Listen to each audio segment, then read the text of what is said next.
Has anybody slept in like the last week? I slept pretty well last night. I don't know.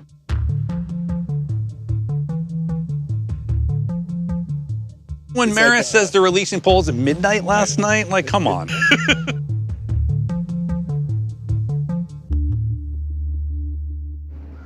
Red wave, phrase that is thrown around indiscriminately and promiscuously by everybody. Do you see one now coming on Tuesday? We've had 4 midterms in a row, 6, 10, 14, 18, that have generally been at least close enough to a wave for one party or the other.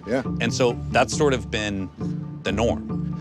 But look, there's a claim for democratic energy and enthusiasm that we've all heard. Kansas, the special elections, voter registration. There's a claim to a red wave in terms of this is a midterm election, low approval ratings for the president, the economy. So in the end, do I see one party dominating where you're gonna have results that look like they did in some of those big wave years? I think that's unlikely. Yeah. Conventional wisdom would be that Republicans are gonna have a good night, Democrats are probably gonna have a bad night, and there's a marked change that took place in the post-Labor Day environment, right?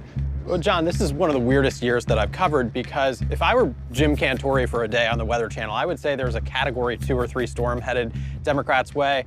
But in some states, it's a Category 4 or 5. And the reason is that in these blue states where Democrats are the double incumbents, they control both federal and state government, they're being held doubly responsible by voters for everything they're dissatisfied with in their lives, whether it's pocketbook concerns and inflation or crime. In New York and California and Oregon and even Connecticut and Rhode Island, Democrats are on defense. And in red states and in purple states where you've seen abortion bans or you've seen ferocious debates over abortion laws in state capitals, we're noticing Democrats' numbers holding up okay, and I think Tom is too. We're seeing Democrats pull ahead in a race in Kansas and even Alaska, but even in Michigan and Pennsylvania, Democrats' numbers are holding up better. I look at this and say this might be one of the least nationalized elections that we've seen along. We've gotten used to nationalized elections as we've become more polarized, especially in the last decade. Look, there are polls that show Democrats winning the governor's race in Oklahoma and in a close race in the governor's race in New York. That's a weird thing. In the end, we look at elections as national phenomenon, and at the end, there's a scorecard. Well, but also what qualifies as a wave is different today than 20 or 30 years ago because we have fewer competitive states and districts. We have voters who are looking at every election as existential to the future of the country, so turnout is very high.